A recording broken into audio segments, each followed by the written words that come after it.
Photography और videography में background बहुत ज़्यादा इंपॉर्टेंट चीज़ होती है। अगर आप ऐसा कुछ सीमलेस पेपर बैकड्रॉप चाहते हो तो आज वीडियो में इस बारे में डिटेल में बात करेंगे कि क्या ब्रांड चूज़ करनी है, क्या साइज़ चूज़ करना है, क्या कलर्स आप प्राइमरली परचेज कर सकते हो, इस सब बारे में बात करते हैं इस वीडियो में।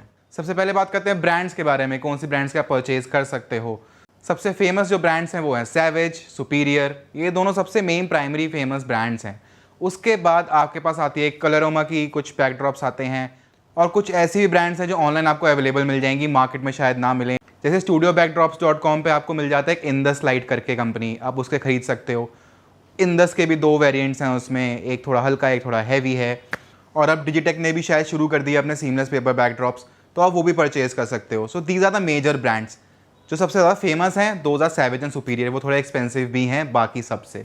अब बात करते हैं कि क्वालिटी के बारे में। देखो यार, सैवेज और सुपीरियर जो हैं, इन दोनों के जो सीमलेस पेपर बैकड्रॉप्स हैं वो ज़्यादा आपको थिक लगेंगे। बेसिकली उनका जीएसएम जो होता है वो थोड़ा ज़्यादा होता है, बेटर होता है।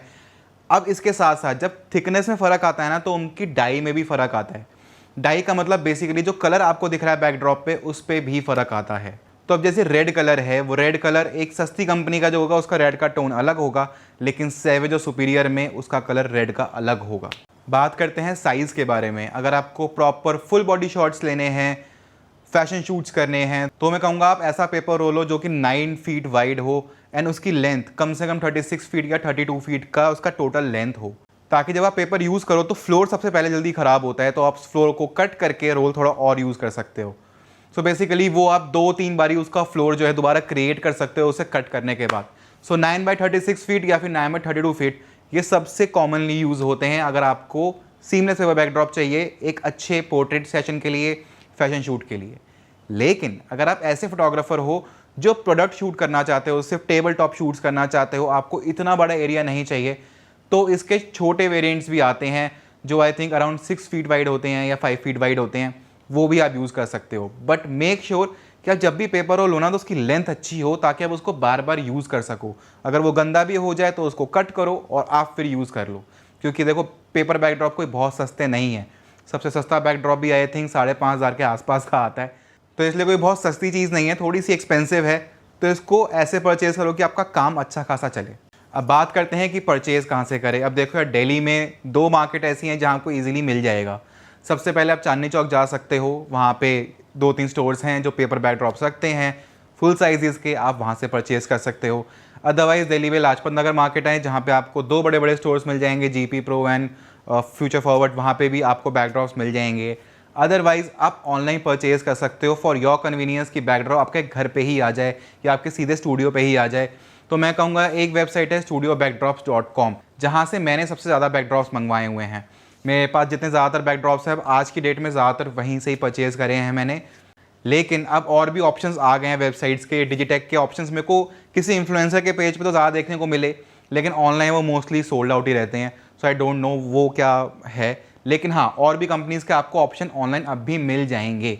लेकिन हाँ, अगर आपको सस्ते में परचेज़ करने हैं तो फिजिकल मार्केट में आपको सस्ते में मिल जाएंगे, लेकिन उसको आने का ट्रांसपोर्टेशन वगैरह आपको देखना पड़ेगा कैसे करना है वो आपको। अब बात करते हैं कि सबसे पहले आपको कौन से कलर के बैकड्रॉप्स लेने चाहिए। देखो, अगर आप बिगनर हो, आप फर्स्ट स्टूडियो सेटअप कर रहे हो, तो 3 कलर्स मैं सजेस्ट करूंगा कि आप सबसे पहले स्टार्टिंग में परचेज़ करो, and that will be white, dark grey, light grey. आप ये तीनों परचेज़ कर सकते हो या फिर इसमें से कोई 2 परचेज़ कर सकते हो, जैसे कि आप वाइट और डार्क ग्रे ले सकते हो, लाइट ग्रे आप अवॉइड कर सकते हो। अब देखो, बात ये है कि क्यों इंपॉर्टेंट है ये कलर। सबसे पहले वाइट की बात करते हैं। वाइट एक ऐसा कलर है जो आपके ऑलमोस्ट हर शूट में जा सकता है। जहाँ पे भी आपको हाई की शूट करना है, यानी कुछ ब्राइट शूट्स करने हैं, वहाँ पे वाइट जाएगा ही जाएगा। आपको ई-कॉमर्स शूट करना है, वाइट जाएगा। इवन कि कैंपेन शूट्स में भी वाइट यूज़ होता है कई बारी। तो वाइट काफ़ी सारे मल्टीपल पर्पस में आ सकता है। आपकी जहाँ पे भी हाई की शूट्स होने हैं वहाँ पे वाइट बैकड्रॉप आपके काम में आएगा। लाइट ग्रे मैं इसलिए सजेस्ट करता हूँ क्योंकि वो थोड़ा सा बैलेंस्ड कलर लगता है। वो कलर ना ही ज़्यादा ड्रामेटिक है, यानी कि ज़्यादा डार्क नहीं है, और ना ही वो ज़्यादा हाई की है। तो जहाँ पे आपको थोड़ा सटल शूट चाहिए हो वहाँ पे लाइट ग्रे काफ़ी अच्छा लगता है। डार्क ग्रे मैं इसलिए सजेस्ट करता हूँ क्योंकि मैं खुद भी बहुत ज़्यादा यूज़ करता हूँ डार्क ग्रे, चाहे वो कॉर्पोरेट पोर्ट्रेट शॉट्स या फिर मेरे मैटरनिटी शूट्स हों, या फिर जहाँ पे भी कुछ क्रिएटिव शूट करना हो, थोड़ा सा डार्क थीम चाहिए हो, पीछे मूडी शॉट्स चाहिए हो, वहाँ पे डार्क ग्रे सबसे ज़्यादा हेल्प करता है। और अगर आपकी लाइटिंग टेक्निक बहुत बढ़िया है तो आप डार्क ग्रे को थोड़ा सा ब्लैक भी शो कर सकते हो। So that is why dark grey मैं सजेस्ट करता हूँ। एक बैकड्रॉप लेकिन कलर जो मैं बिल्कुल सजेस्ट नहीं करता फर्स्ट परचेज के लिए, वो है ब्लैक कलर। ब्लैक कलर का बैकड्रॉप मेरे पास भी है, लेकिन वो सबसे कम यूज़ होता है मेरा, क्योंकि ब्लैक एक ऐसा कलर है जो हर जगह यूज़ नहीं होता और कोई टेक्निक आनी चाहिए आपको यूज़ करने के लिए। ये तो मैंने आपको 3 ऐसे कलर बताए जो आपको बेसिकली रखने ही चाहिए, लेकिन अब आपको अपग्रेड करना है, आप कुछ क्रिएटिव शूट्स करने वाले हो, किसी ब्रांड के लिए शूट करने वाले हो, तो मैं कहूँगा कि आप कलर परचेज कर सकते हो, जैसे कि रेड, येलो एंड ब्लू। ये 3 कलर्स भी आपके काफ़ी सारे शूट्स निकाल देते हैं। रेड आपका हाई फैशन में अच्छा लगता है, येलो कोई आपका फंकी शूट हो जहाँ पे थोड़ी फंकी थीम दिखानी हो, थोड़ा यंगस्टर थीम दिखानी हो, वहाँ येलो बहुत अच्छा लगता है। एंड ब्लू कलर भी ऐसा कलर है जिसमें आप कुछ किड्स के शूट हो या ऐसा कुछ फैशन हो जो थोड़ा सा फंकी टाइप हो, वहाँ पे भी आप ब्लू यूज़ कर सकते हो। इसके बाद भी लेकिन एक कलर ऐसा है जो मेरे को बहुत प्यारा लगता है, and that is wheat colour.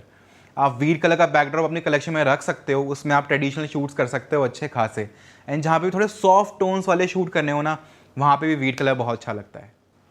So guys mainly मैंने आपको वैसे बता दिया कि आपको क्या पॉइंट्स ध्यान में रखने हैं बैकड्रॉप परचेज करने के टाइम, लेकिन एक चीज़ और ध्यान रखना कि ये पेपर बैकड्रॉप्स हैं, इनको थोड़ा केयरफुली यूज़ करना होता है। अब जैसे कि गंदे बहुत जल्दी होते हैं, क्योंकि ये पेपर है, तो अगर आप इस पर चढ़ते हो तो इस पर शू मार्क्स बहुत जल्दी आते हैं। तो इसको प्रोटेक्ट करने के लिए आप कुछ चीज़ें यूज़ कर सकते हो। पहली चीज़ ये कि अपने फ्लोर पे एक प्लास्टिक शीट्स यूज़ करो। आपके पेपर के ऊपर पॉलीकार्बोनेट शीट्स आती हैं प्लास्टिक की, आप वो यूज़ कर सकते हो ताकि आपके शू मार्क्स उस पर ना पड़े। दूसरी टेक्निक ये है कि मैंने अभी रिसेंटली स्टिकी शीट्स मंगवाई थी कुछ, तो वो आप स्टिकी शीट्स यूज़ कर सकते हो अपने शूज़ को पहले क्लीन करने के लिए। आप अपने मॉडल को बोल सकते हो कि आप शूज़ पहले उस पर क्लीन कर लो and then step on to the backdrop, ताकि आपके बैकड्रॉप पे निशान ना पड़े उस शूज़ के। थर्ड टेक्निक आप ये यूज़ कर सकते हो कि अपने मॉडल को आप बोलो कि आप क्लीन शूज़ लेके आना अपने साथ, सो दैट आपका बैकड्रॉप गंदा ना हो। वो शूज़ सिर्फ तभी पहने जाएंगे जब आपके बैकड्रॉप पे वो चढ़ रहे हैं या जो शूट चल रहा है।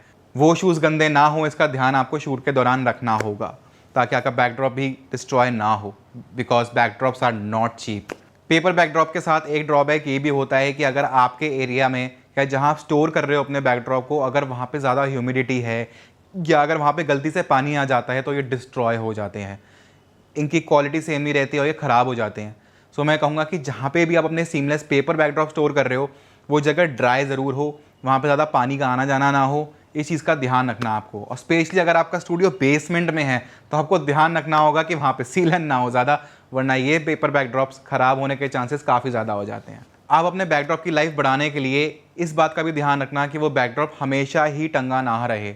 कई बार ऐसा होता है कि बैकड्रॉप या तो सेंटर से बेंड होने के भी चांसेस हो जाते हैं कई बारी, और या फिर हो सकता है कि गलती से कोई उस पर स्टेप अप कर जाए या उसके जो कर्व होता है उस पर कोई स्टेप अप कर जाए, तो वहाँ पे वो पेपर बैकड्रॉप डिस्ट्रॉय हो सकता है।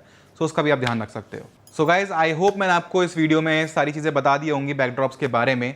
अगर कुछ भी आगे क्वेश्चंस हों, कुछ आपकी क्वेरी हो रिगार्डिंग डिफरेंट ब्रांड्स या कलर्स के बारे में, तो आप नीचे कमेंट सेक्शन में मेंशन कर सकते हो, हम डिस्कस कर सकते हैं इसके बारे में। Don't forget to like this video, subscribe the channel, and वहाँ पे एक बेल आइकन है, उसको भी प्रेस कर देना है। हमारी नोटिफिकेशन आपके पास आ जाएगी एंड आपको नई नई वीडियोज़ के साथ मिलते रहेंगे। Thank you so much guys, bye bye.